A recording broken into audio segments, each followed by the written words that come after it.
Bonjour, aujourd'hui je vais vous présenter une technique en ostéopathie toute simple où il suffit juste de mettre avec le poids de son corps une pression sur une zone pour la libérer. Là je vous montre directement le résultat. Donc là c'était par rapport à l'extension que la technique a améliorée. Et là on va voir justement l'avant où je faisais les tests pour voir un petit peu là où elle était verrouillée. La flexion elle était plutôt pas mal.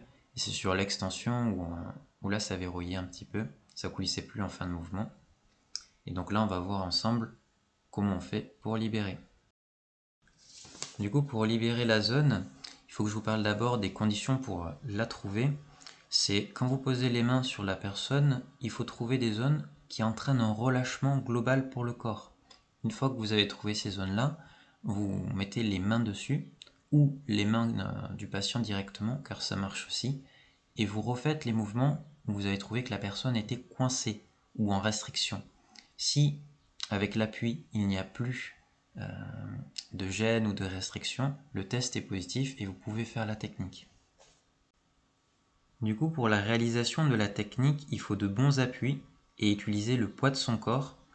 Donc avec votre poids, vous appuyez progressivement sur la zone jusqu'à sentir un mouvement sous vos mains et là vous maintenez ces paramètres-là pour que le corps utilise ces conditions pour se relâcher.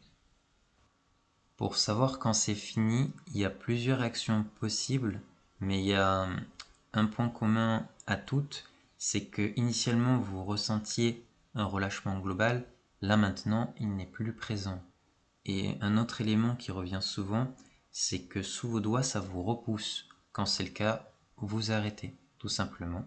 Et à partir de là, il vous suffit de retester pour vérifier qu'il s'est bien passé quelque chose et que vous avez fait du bon travail. À noter que c'est la version la plus basique comme technique et il y a des versions plus élaborées mais qui sont un peu plus dures à mettre en place. C'est le travail avec l'intention notamment. Vous avez également le travail avec la respiration du patient qui est clairement beaucoup plus efficace pour la zone. Et en dernier, chose que j'avais découvert en séminaire, c'est le travail avec le chant diphonique. Alors moi je ne le maîtrise pas, mais c'est assez incroyable à vivre. Et, j'essaierai d'en faire une vidéo pour vous le présenter. Y aller. Là, on va voir l'évolution sur la flexion Ouais, et et l'autre côté. l'extension.